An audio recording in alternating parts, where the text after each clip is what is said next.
The president is also being called out for the very stark difference between his comments last week and just yesterday.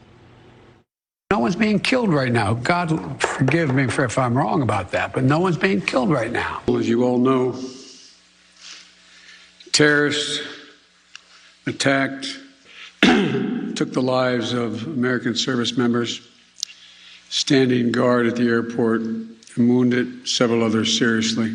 We've seen those hundreds of people packed into a C-17. We've seen Afghans falling. That was 4 days ago, 5 days ago. For all those Afghan families who lost loved ones, including small children, or been wounded in this vicious attack. And we're outraged as well as heartbroken. I am President of the United States of America, and the buck stops with me. I bear responsibility for fundamentally all that's happened of late.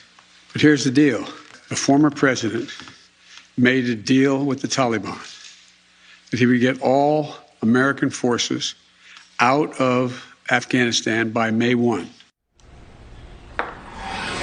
Joey Jones, it is jarring to hear the juxtaposition of that rhetoric. Just a few days ago, President Biden saying no one is being killed, Afghans falling from planes, and he dismisses that as 4 or 5 days ago. Peter Alexander asked him 48 hours ago about Americans left behind, and he made a callous joke. And then this happens.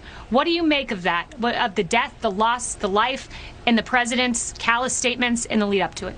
Well, apparently knocking on wood isn't a great strategy for making sure people don't die in combat when they shouldn't. His inability to read the room, the situation, his inability to speak to the American people or our enemies in a way that conveys strength and resolve is heartbreaking. I'm a United States Marine. I served 8 years in the United States Marine Corps. I don't want to be partisan when it comes to defense. That's not a partisan issue. I don't know if anybody's more of a war hawk than Hillary Clinton and Lindsey Graham. This isn't about partisan politics. This isn't about what President Trump could have done or should have done. It's about the commander-in-chief right now today, President Joe Biden, not doing what most of us see fit to keep our people safe and to get our people home. Listen, we can debate about the withdrawal. We can debate about if we should have let the Taliban go into Afghanistan again for the third time and make life horrible for people, for women and children. But that falls under the umbrella of withdrawing, which most Americans have to come to the terms that we wanted that. What we did not want was to unnecessarily put these many lives at risk, if not in imminent danger, for the simple task of not doing this correctly, for the simple sake of setting an arbitrary deadline. I truly believe President Biden came into this understanding the risk and thinking it would be easy enough to say it's Trump's fault. And unfortunately, that did not stick for him, and he's really scrambling right now, and people are dying because of it. Yeah, and you hit the nail on the head that President Biden did understand the risk. Morgan, I was listening to some sound from Director of National Intelligence John Radcliffe, who said that President Trump said to him, if we do not first secure a peace agreement, which was all part of that conditions-based withdrawal, if we don't first secure that, how quickly will Afghanistan fall to the Taliban? John Radcliffe said, very quickly, sir. And Mr. President said back, it would be my guess that it would fall in 2 days. And apparently he repeated this 2-day refrain over and over again because he understood before you withdraw, you must secure the peace agreement, which is exactly what he was doing. Morgan, is it your assessment, too, this would have never happened on the watch of President Trump and Secretary of State Mike Pompeo?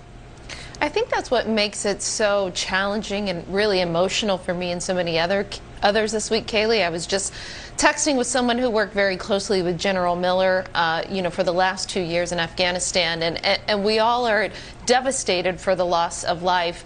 Obviously, Joey's the Marines. I was commissioned into the Navy Reserves in 2014, and whenever we lose our people the way we did yesterday, it's awful, right? There's no words to describe. And I feel like what makes it a little bit more awful is the fact that we felt like, we maybe could have possibly prevented this from happening. And so what I am really focused on going forward is outcomes. What is this administration going to do? do. I think what they thought is perhaps ISIS could reconstitute the way it did in 2009, 2010 after President Obama withdrew. Remember that the Biden officials that are overseeing this whole effort are the same people that oversaw the 2009, 2010 withdrawal of troops from Iraq. And then, of course, we saw al-Qaeda in Iraq turn into ISIS. We saw people's heads getting chopped off on national television, and that's when President Obama and his team decided to do something about ISIS.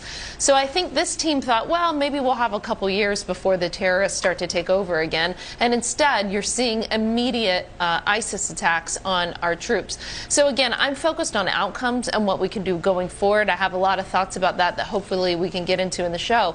But the plan, the counterterrorism plan for what we're going to do in Afghanistan has to be put into place now. And enough of this over-the-horizon stuff. I mean, come on. It's not practical. Yeah, Harris, there has to be an investigation into this. You know, now we have 13 of our troops that are gone, 169 Afghans who have perished. This must be looked into, and it's amazing to have a commander-in-chief who blames, when in fact it was President Biden who left Bagram, turned off the lights, didn't tell the Afghan army. It was President Biden who gave a kill list to the Taliban. We'll get into that next segment. It was President Biden who said, let's take out the troops before we take out the civilians. These were his decisions. Yeah, I want to separate the lanes, though, because you're talking about one thing, the politics with Biden, and we can certainly go down that road. But when you talk about what happened outside those gates yesterday, that also deserves a separate investigation. And I'm not just talking about we learned that it was one bomb and not two and those details on the ground. I mean, did President Biden and those advising him really believe that the Taliban would have our backs in terms of ISIS-K? And was this a command and control type of situation that was worked out between those two groups who, I mean, up until now have hated each other reportedly? Or was it a sense of, well, just let that car go by. Well, just let that. I mean, we don't know, and it's worth knowing because we have a future to deal with the Taliban. We supposedly, according to what the president has said and members of his administration, are going to leave some Americans behind. And they're calling them those who don't want to come right now. Well, whatever the heck their status is, if we leave one American behind, we have to talk to the Taliban. We're having to talk to them now, which takes us back to this one question. How did we get to the point where we are negotiating with terrorists? Who thought that was a good idea? And I don't buy, and Joey Jones, you can challenge me on this if you like. I don't buy that if we knew who was in the prisons, particularly at Bagram Airfield, that we don't know who they are now. Of course we do. Jennifer Griffin and I were just talking about that. The problem is even the Pentagon concedes it could take us 20 years to round those same guys back up. That's a whole other America's longest war. I mean, all of it deserves being looked at. And then the politics. Yes. Absolutely. A very close investigation is merited. And Emily, the tragedy beyond what we saw yesterday is that there are many Americans, we don't know how many, stranded, not to mention our Afghan allies who are essentially left for dead. How do you think this will all end up? The administration keeps making some type of demarcated point here where they say, oh, Americans with dual citizenships, they are hesitant to leave. Maybe they have, quote, projects that they left undone, as if it's some tidy line. They also have repeated with confidence for some reason this reliance on the Taliban to honor who we have extended SIVs to, who we have extended paperwork to. An anecdote that a lot of Americans feel strongly about. Charlotte Maxwell Jones, she founded Kabul's Small Animal Rescue. This animal rescue there in Kabul is responsible for 2/3 of service members' dogs that are shipped back to the States. They are also responsible for taking in the contracted military working dogs. And at this point, she refused to leave her staff and her animals because it's so much larger, it's so much grayer than some black and white line of I'm an American and therefore I'm leaving you behind. And in stark contrast to this administration's reassurances, when her 125 staff were extended proper paperwork upon being evacuated to the airport. When she and her dogs were going through, behind her was the staff and the cats. The Taliban jumped in front of their van and refused to let the remaining staff and animals through the gates, despite the paperwork that this administration assures us will be honored. This was moments before the explosion happened. I'm not sure of their status yet, but it represents the fact that nothing can be relied upon coming out of the Taliban, and that it's not some clear crystal line where people who check a box that the administration has said are automatically safe and they're automatically put here. There are much more things happening on the ground than projects and these things, these words thrown around so callously by this administration that we at home care about and are extending our prayers for. And I hope we will have good news to report to you on this particular situation and all the rest as well. Absolutely, and we will continue to pray for the Afghans in the country, our American brothers and sisters in the country, the families, the 13 families that are now Gold Star families, and of course our heroic troops on the ground trying to continue this evacuation. Coming up, the outrage over the American deaths is now compounded by news that the U.S. gave the Taliban the names of Americans and Afghan allies it wanted to evacuate, and President Biden is not denying it. That's next. Veteran homeowners, home values are at all-time highs. You can have much more equity than you think. Banks can loan you some of it. New Day can loan you all of it. The New Day 100 VA cash out loan. Call 1-888-851-1260. I brought in Ensure Max Protein with 30 grams of protein. Those who tried me felt more energy in just 2 weeks.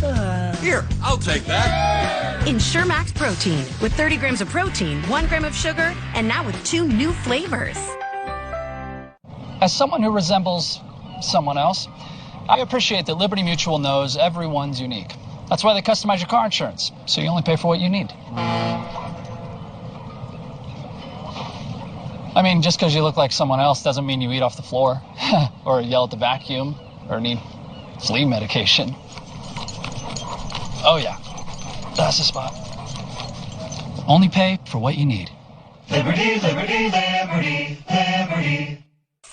Introducing Hearty Inspirations from Nutrisystem. Premium meals with double the protein and 25% more calories, so you feel full and satisfied as you lose weight. It's a science-backed plan featuring new skillet dinners that go from pan to plate in minutes. Delicious meals that fill you up, keep you satisfied, and help you lose weight.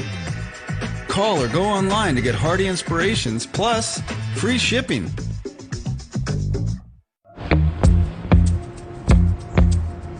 Dry eye symptoms keep driving you crazy? Inflammation in your eye might be to blame. Let's kick Ken's ache and burn into gear. Over-the-counter eye drops typically work by lubricating your eyes and may provide temporary relief. Those drops will probably pass right by me. Xiidra works differently, targeting inflammation that can cause dry eye disease. What is that? Xiidra!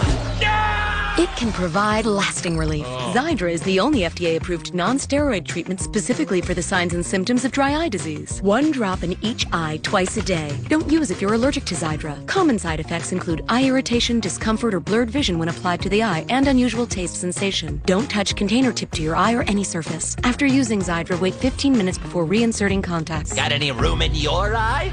Be proactive about managing your symptoms by talking to your doctor about twice daily Xiidra like I did. I prefer you didn't. Xiidra. Not today, dry eye.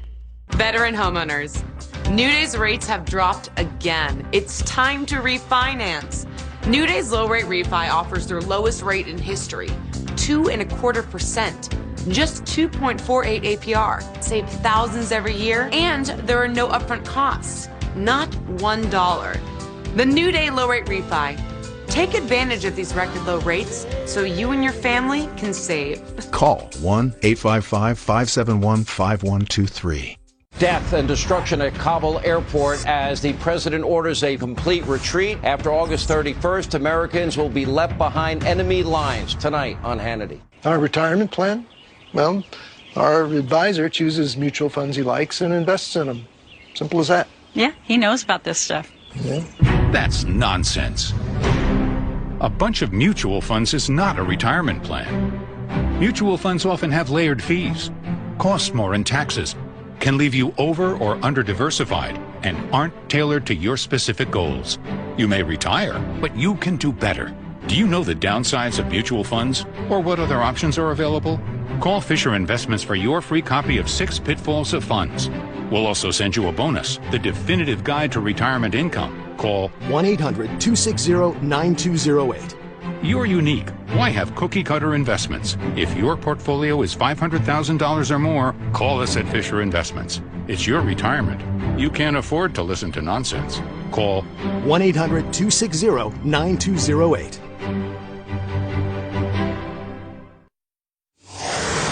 The outrage over the American deaths from a terror attack in Kabul yesterday is now worsened as we learn that the U.S. gave the Taliban the names of Americans and Afghan allies it wanted to evacuate, a move that a defense official says effectively created a kill list.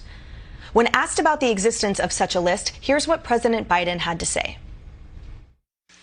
And there have been occasions when our military has contacted their military counterparts in the Taliban and said, this, for example, this bus is coming through with X number of people on it, made up of the following group of people.